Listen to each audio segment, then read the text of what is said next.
നമ്മുടെ ഓറഞ്ച് കുറേ നേരമായി ഇവിടെ കയറി നിന്ന് പുറത്തേക്ക് ഇങ്ങനെ നിരീക്ഷിച്ചുകൊണ്ടിരിക്കുക. എന്ത് പൊന്നാ? എന്തോ സൗണ്ട് കേട്ടിട്ടുണ്ട് തോന്നുന്നു അവിടെ നിന്ന്. അപ്പോൾ ആള് നമ്മളെ കാണിച്ചു തരിക. അവിടെ എന്തോ സൗണ്ട് കേൾക്കുന്നുണ്ട്.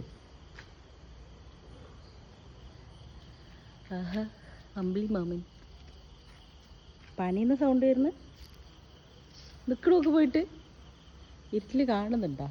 അതേ കിടക്കണം. എന്താ ഓറഞ്ച് മാ പൊന്നേ? ഓറഞ്ചു നല്ല നോക്കിക്കൊണ്ടിരിക്കണ്ട. എന്തൊരു പൊന്നെ അവിടെ?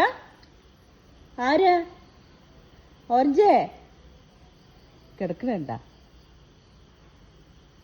ഓടിച്ചു നമ്മടെ ഓടിച്ചു നമ്മുടെ പൊന്ന്. എന്താണിത്? അവിടെ ചെക്ക, കള്ളിച്ചക്ക. നമുക്ക് കഴിച്ചിട്ട് കിടക്കണം. പുറത്തെന്തോ സൗണ്ട് കേട്ട് ഓടി വന്ന് നിൽക്കുക. ഓ, ആരാ? ആരിപ്പൊന്നത്? അജി, അപ്പൊ ഇതെന്ത് സൗണ്ട് കേൾക്കുന്ന? കിടക്കണുണ്ട നീണ്ടു നിവർന്നിട്ട്?